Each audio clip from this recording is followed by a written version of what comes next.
Assalamualaikum warahmatullahi wabarakatuh. Perkenalkan, nama saya Putri Arvitasari, NPM 30. Di sini saya akan menjelaskan modul data mining pada tahap klasifikasi atau data classification.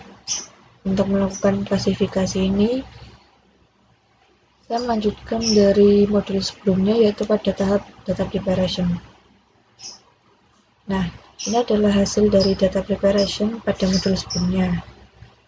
Hasilnya dataset itu menampilkan seperti ini. Pada data preparation sebelumnya itu saya mendapatkan kolom baru, yaitu title dan passenger type,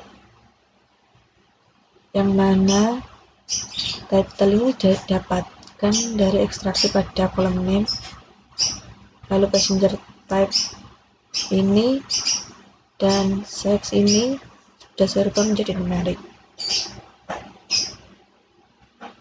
Lalu saya ingin melihat tipe data dari masing-masing kolom pada dataset itu apa saja. Lalu saya memasukkan data.info dan ternyata hasilnya itu ada tipe data integer, object, dan float. Lalu di sini saya melihat apakah ada data yang nol atau kosong pada tiap-tiap kolom pada dataset ini. Lalu saya ketikkan data.isNull.zoom dan ternyata itu hasilnya pada kolom age ada sebanyak 177, pada kolom caption 687, dan kolom embarked dan title. Yang pertama, saya ingin fokus pada kolom embarked dan title yang hanya ada 2 baris yang bernilai 0 atau kosong. Nah, di sini saya melihat di baris berapa data yang ada pada kolom embarked dan title itu bernilai 0, dan ternyata itu hasilnya pada baris ke-61, 829, 759, dan 822. Dikarenakan data yang 0 itu hanya memiliki 2 baris pada kolom embarked dan 2 baris pada kolom title, jadi saya drop saja baris yang berisi nilai kosong atau 0 itu, dikarenakan 2 baris itu menurut saya tidak berpengaruh pada baris-baris yang pada tahap selanjutnya, karena hanya 2 baris saja yang hilang atau yang dihapus. Jadi saya drop baris yang bernilai 0 ini, jadi total baris yang saya drop itu sebanyak 4. Lalu kita cek apakah sudah terhapus, dan ternyata ketika saya cek lagi ternyata sudah, yaitu pada kolom embarked dan title itu sudah tidak ada data yang bernilai kosong. Lalu selanjutnya, dikarenakan kolom cabin ini banyak data yang kosong atau 0, yaitu sebanyak 686, maka saya hapus saja, itu saya delete kolom cabin. Kemudian saya cek lagi apakah sudah terhapus, ternyata sudah, yaitu tidak ada, dan ini masih ada, yaitu pada kolom age, yaitu sebanyak 177. Menurut saya karena kolom age ini masih saya perlukan untuk klasifikasi pada model machine learning ini, dan dikarenakan kolom age ini memiliki korelasi yang tinggi, jadi saya tidak drop atau hapus kolom age ini.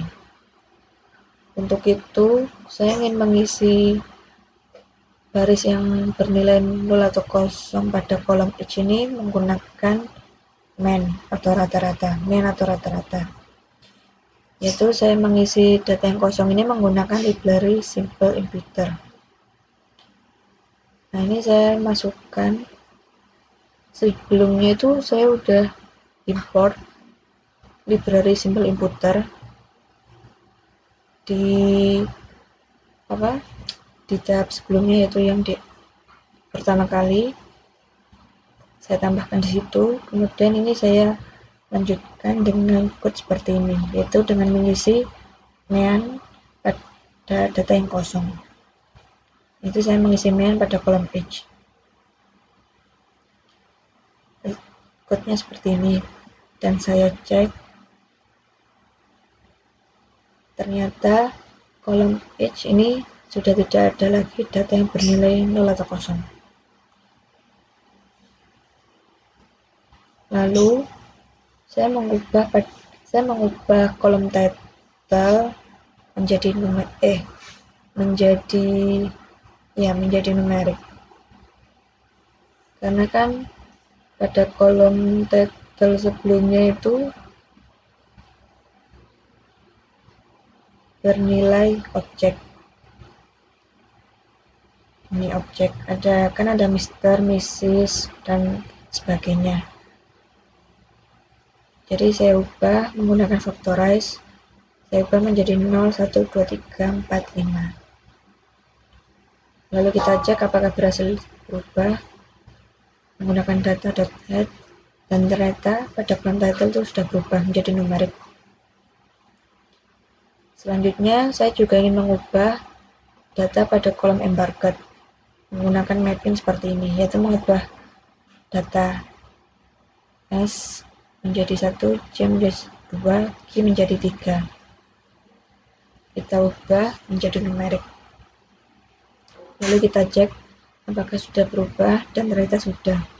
Jadi sebelumnya berbentuk objek itu S, C, dan Q, sekarang menjadi 1, 2, 3 seperti ini. Lalu kan kolom name itu tadi kan bertipe data objek. Menurut saya drop saja kolom pada name ini. Dan menurut saya itu sudah tergolong tidak penting, karena title ini sudah mempresentasikan dari name itu. Kan title ini didapatkan dari dari nama tengah pada kolom name, yaitu ada Mr., Mrs., Miss, dan sebagainya. Jadi menurut saya name ini saya drop dikarenakan title itu sudah mewakili dari name ini, dan dikarenakan name tadi kan bertipe data object, jadi saya drop kolom name, dan saya cek, dan ternyata name itu sudah terhapus. Nah, kita cek name sudah terhapus. Lalu kita cek tipe datanya, ternyata tersisa kolom tiket yang bertipe data objek. Lalu saya hapus dikarenakan tipe data objek tidak bisa digunakan untuk tab selanjutnya, karena pada tab klasifikasi ini kita perlu data numerik, jadi saya drop. Lalu kita cek sudah berhasil terhapus. Lalu kita cek tipe datanya apakah masih ada yang tipe data objek, dan ternyata sudah tidak ada, yaitu tinggal embedded dan float. Nah, sekarang kita akan mulai lakukan data klasifikasi, yaitu data klasifikasi menggunakan decision tree. Saya melakukan algoritma decision tree yang pertama, yaitu kita melakukan import decision tree classifier, import matrix, dan import trend test split. Selanjutnya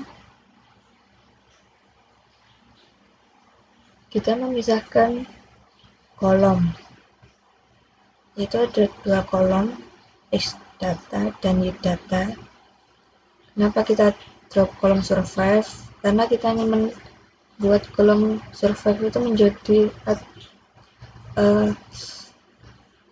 atribut atribut target, yaitu target kita survive, dan atribut predictor itu selain dari survive.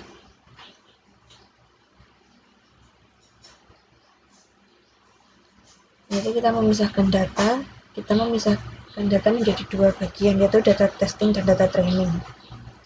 Data testing ini sebanyak 30%. Jadi kita pisahkan data seperti ini, kita split. Kemudian kita implementasikan algoritma decision tree seperti ini.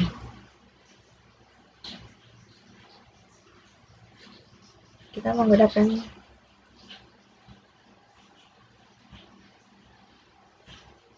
datanya, lalu kita uji, kita predik, yaitu y-predict sama dengan code seperti ini. Lalu kita menghitung akurasinya. Kita hitung akurasi pada algoritma decision tree, dan ternyata hasilnya sebanyak 79,400 sekian. Lalu saya mencoba algoritma lain, yaitu naive Bayes. Lalu pertama kita import Gaussian, lalu kita masukkan code seperti ini, kita ubah berdasarkan Gaussian. Lalu kita datanya seperti menggunakan data sebelumnya, yang itu ini, data testing sebanyak 30% dan data trainingnya.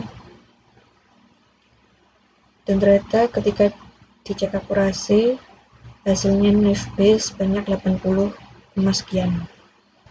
Lalu saya melakukan algoritma lain, yaitu Canrich-Nicoll, atau kita sebut KNN.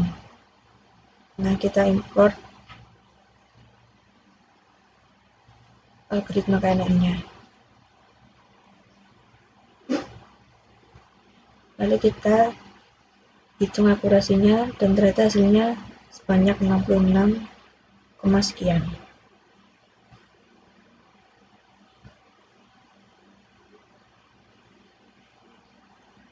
Nah, dari hasil perbandingan algoritma yang saya pakai, yaitu ada decision tree, naive Bayes, dan KNN. Ternyata algoritma yang memiliki tingkat akurasi yang paling tinggi itu ada pada algoritma naive Bayes, yaitu sebanyak 80, sekian. Jadi dari hasil praktek saya ini, algoritma naive Bayes ini mendapatkan nilai akurasi yang paling tinggi dibanding decision tree dan KNN. Nah, sekian penjelasan dari saya. Mohon maaf bila terbelit-belit atau kurang dipahami. Saya mohon maaf. Sekian dari saya. Wassalamualaikum warahmatullahi wabarakatuh.